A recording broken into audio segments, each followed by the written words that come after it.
Good morning, good morning, good morning, and wake up, wake up, wake up. It's your boy, Vincent E. Gray with Be Invisible. I have your morning motivational snackable on today. Now, you may be wondering, what are motivational snackables? They're words of wisdom to help you win in life. That's it. They're words of wisdom to help you win in life. So I'm going to provide you with some time-tested principles that's going to add value to your life. But before we get ready to jump into our conversation, I want to make sure that you have your school supplies. Go get your pen, go get your notebook, or open up your note apps. You're going to be taking copious notes. Yeah, I'm using big words today. Copious notes. That's it. All right. So you may be wondering, what does this dude have on his head today? What is his prop today? And I want you to write this down because this is really powerful, class. And this is what it is. The lock on your mind is designed to hold you from your greatness. The lock on your mind is designed to hold you from your greatness, because when you're locked up in your mind, watch this, the only thing that you see is your limitations.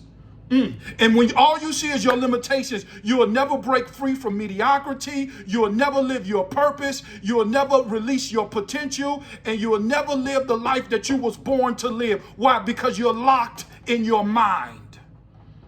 See, I can tell if you locked in your mind. Seriously, the proof that you're locked in your mind is through your conversation.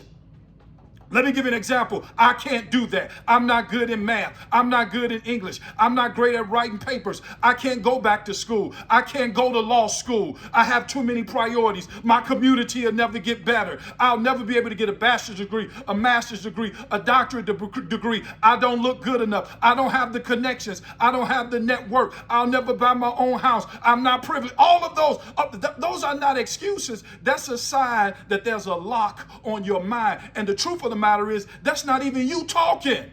That's the lock talking. Ooh, that's not even you talking. That's the lock talking. And the thing about it is that the lock always talk loud and the lock always talk strong. But this is the truth.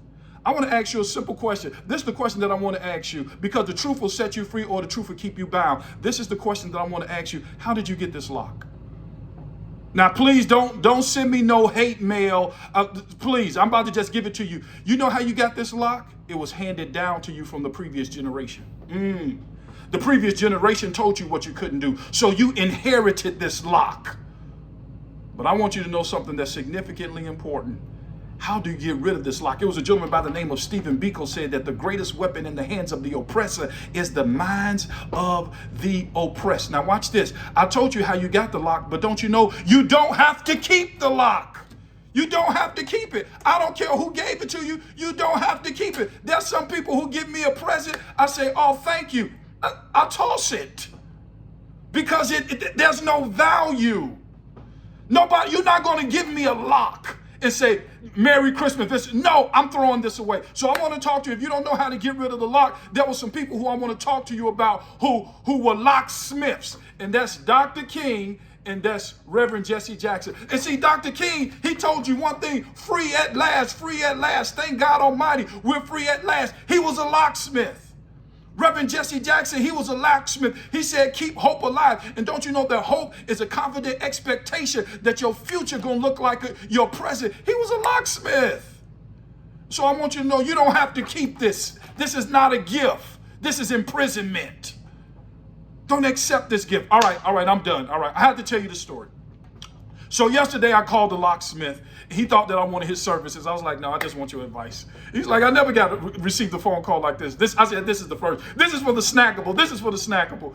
And he was like, oh, okay, let's go. And so he told me, he said that they create the key before they create a lock. He would say, every lock has a key. I want you to hear me. Every lock has a key. Every lock has a key. They said they create the key first, then they create the lock. I said, why is that? They said, because they always want to create the solution before they face the problem. Ooh, listen to me. He said, every lock has a key, and they always create the solution before they face the problem. What I'm trying to say on today, I want you to know that this lock has this key, and this key was created before the lock. And I want you to know on today that you have the solution. And don't you know that the key is your choice? The choices that you live by will either set you free or keep you bound. Make the right choice. Oh, thank you, Reverend Jesse Jackson and Martin Luther King, for your contributions to African Americans. As always, my name is Vincent E. Gray with Being Visible. Never let what your eyes see determine what your heart believes. Make sure that you don't enjoy your day, but your day enjoy you. You know I'm about to say it from the belly. I'm about to say it. Now go get it. Go get it.